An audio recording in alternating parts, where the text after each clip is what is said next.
Hello students, in the previous video we just completed the topic of discovery of electron. Now we are going to start another topic of structure of atom, that is discovery of proton. देखो, जब J Thomson ने electron की discovery कर ली थी atom के अंदर, तो उन्हें पता चल गया कि एटम के अंदर नेगेटिव चार्ज पार्टिकल्स होते हैं, इलेक्ट्रॉन, जिनका चार्ज होता है -1.6 इंटू 10⁻⁻19 कूलम, जिसको हम इसका रिलेटिव चार्ज -1 मानते हैं। तो लेकिन हमारा एटम जो होता है वो तो न्यूट्रल होता है, इलेक्ट्रिकली न्यूट्रल होता है, मतलब उस नेगेटिव चार्ज को न्यूट्रलाइज करने के लिए कोई ना कोई पॉजिटिव चार्ज भी है अंदर, है ना। तो उसी के लिए गोल्डस्टीन ने दोबारा से वो एक्सपेरिमेंट दोहराया, बस थोड़े से चेंजेस कर दिए। ज़रा देख लेते हैं किस तरह से गोल्डस्टीन ने प्रोटॉन की डिस्कवरी की। तो students, now discovery of proton by Goldstein. बिल्कुल सेम एक्सपेरिमेंटल सेटअप है, बस थोड़ा सा चेंजेस है। देखो, डिस्चार्ज ट्यूब ली, डिस्चार्ज ट्यूब लेने के बाद वही दो मेटल के इलेक्ट्रोड्स, मेटल के क्यों, क्योंकि इसमें इलेक्ट्रॉन्स होते हैं, लगा दिया मैंने किससे, हाई वोल्टेज की बैटरी से, high power supply, high power supply. जो बैटरी के नेगेटिव टर्मिनल से कनेक्टेड था वो आपका हो गया कैथोड, और जो पॉजिटिव से वो आपका एनोड। अब देखो जरा, यहाँ पे हमने उसी की तरह वैक्यूम पंप लगाया है ताकि हम अंदर का प्रेशर मेंटेन रख सकें, लो रख सकें। क्यों, बताया था आपको कि इलेक्ट्रॉन्स कोलाइड करेंगे, इनकी एनर्जी लॉस हो जाएगी, वहाँ तक पहुँच नहीं पाएंगे। ये स्टोरी आपने पहले ही सुन रखी है, ठीक है। लेकिन अब इस बार इस डिस्चार्ज ट्यूब में भरी थी हाइड्रोजन गैस, हाइड्रोजन गैस भरी थी, ठीक है स्टूडेंट्स। और यहाँ पे कैथोड की जगह उन्होंने क्या लिया, परफोरेटेड कैथोड।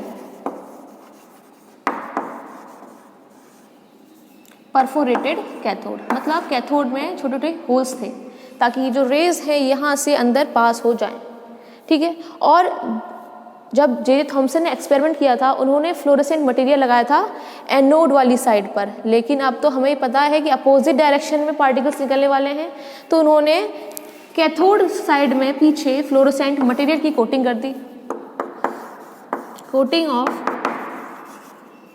ऑफ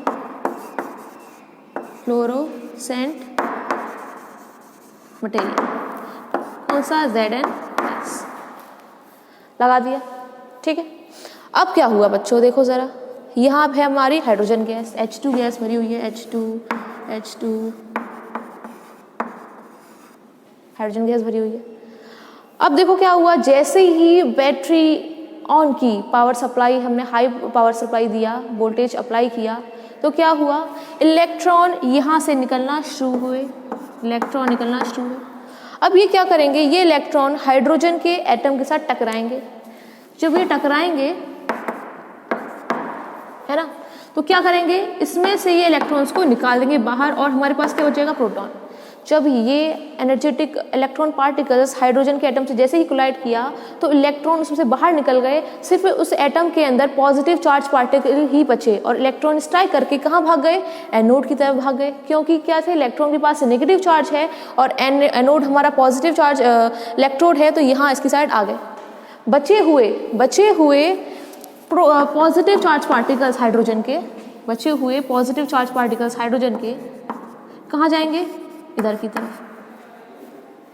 की तरफ जाएंगे, और जाके इसमें से पास होके और ये यहाँ स्ट्राइक करेंगे पीछे, और एक रेड ग्लो क्रिएट होगा, है ना।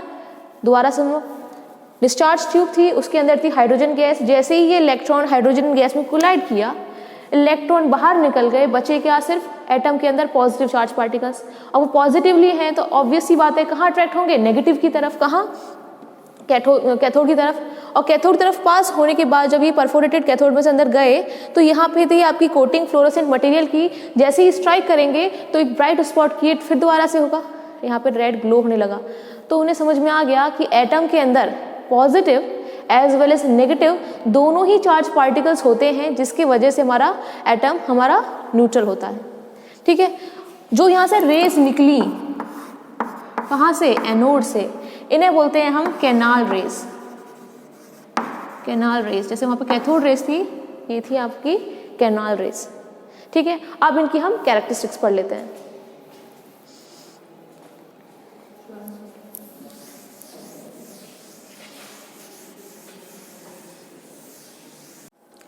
सो स्टूडेंट्स आप पढ़ लेते हैं कैनाल रेज की कैरेक्टरिस्टिक्स, ठीक है।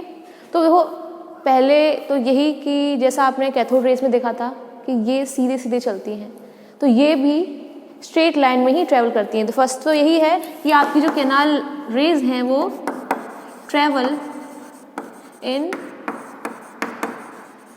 Straight line. सेकेंड, क्रिएट या बोल सकते हो हैव काइनेटिक एनर्जी। कैसे पता चला?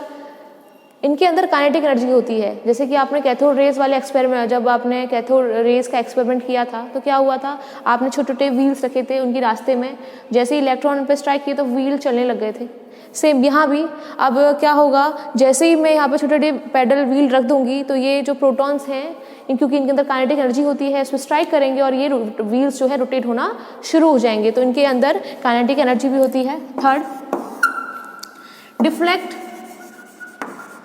इन इलेक्ट्रिक एंड मैग्नेटिक फील्ड। ये जो है इलेक्ट्रिक और मैग्नेटिक फील्ड में डिफ्लेक्ट होंगी। कैसे? आपको बताएंगे पॉजिटिव, इसके अंदर पॉजिटिव चार्ज पार्टिकल्स हैं। जैसे ही मैंने इलेक्ट्रिक फील्ड लगाया यहाँ पे पॉजिटिव नेगेटिव, तो ये कहाँ भागेंगे, ये जो है आपकी इधर की तरफ डिफ्लेक्ट हो जाएंगी, इनकी अपना पाथ चेंज कर लेंगी और नेगेटिव तरफ झुक जाएंगी, ठीक है। तो ये इलेक्ट्रिक फील्ड और मैग्नेटिक फील्ड में डिफ्लेक्ट हो जाती हैं। चौथा क्या है, does not depends on nature of gas. क्योंकि ये प्रोटॉन गैस में से ही तो निकल रहे हैं, गैस के पार्टिकल से ही तो निकल रहे हैं। अगर मैं यहाँ पे गैस चेंज कर दूँ तो ये जो कैनाल रेज है ये भी चेंज आएंगी, है ना। तो ये जैसे कि आपने देखा था जे थॉमसन के एक्सपेरिमेंट में कि इलेक्ट्रोड चेंज करने पर या गैस चेंज करने पर कोई इफेक्ट नहीं पड़ रहा था इलेक्ट्रॉन्स में, लेकिन यहाँ पर इन्हें फ़र्क पड़ता है कि गैस कौन सी भरी हुई है, ठीक है, डिस्चार्ज ट्यूब के अंदर। फिफ्थ है आपका, देखो जब आपकी कैथोड रेज मेटल की सरफेस पे स्ट्राइक करती हैं तो वो एक रेज क्रिएट करती हैं, कौन सी, X rays. X rays create करती हैं और आपकी कैनाल रेज जब मेटल पे स्ट्राइक करेंगी तो ये एक्स रेज जनरेट नहीं करेंगी। तो ये थी कुछ कैरेक्टरिस्टिक्स कैनाल रेज की। अब पढ़ लेते हैं। अब हमने कैनाल रेज की जब फर्दर स्टडीज हुई तो देखा गया उसके अंदर पॉजिटिव चार्ज पार्टिकल्स हैं जिनका नाम क्या कहा गया, प्रोटॉन। अब प्रोटॉन के बारे में पढ़ लेते हैं, प्रोटॉन का चार्ज क्या होता है और मास क्या होता है।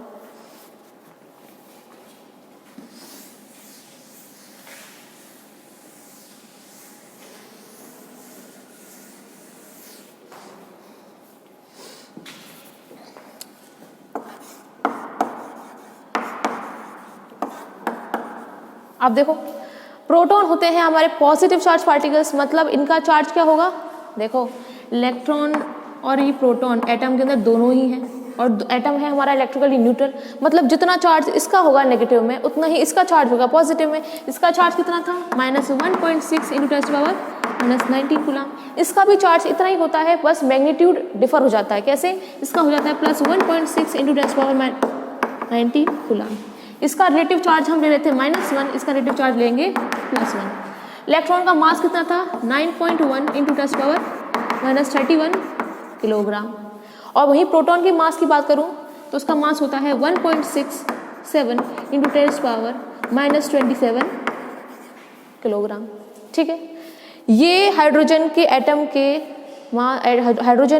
के मास से कितना था, 1/1837 टाइम्स, और ये इसका मास हाइड्रोजन के एटम के जस्ट बराबर होता है, ठीक है। तो ये आपके इलेक्ट्रॉन प्रोटॉन डिस्कवर हो गए। अब डिस्कवर तो हो गए, अब ये इलेक्ट्रॉन और प्रोटॉन एटम के अंदर प्रेजेंट कैसे होते हैं ये अभी किसी को नहीं पता था। फिर डिफरेंट हमारे साइंटिस्ट आए, उन्होंने डिफरेंट थ्योरीज दी कि किस तरह से एटम के अंदर इलेक्ट्रॉन और प्रोटॉन प्रेजेंट होते हैं। अब नेक्स्ट वीडियो में हम उसी की बात करेंगे, मॉडल्स की, ठीक है स्टूडेंट्स। Thanks for watching.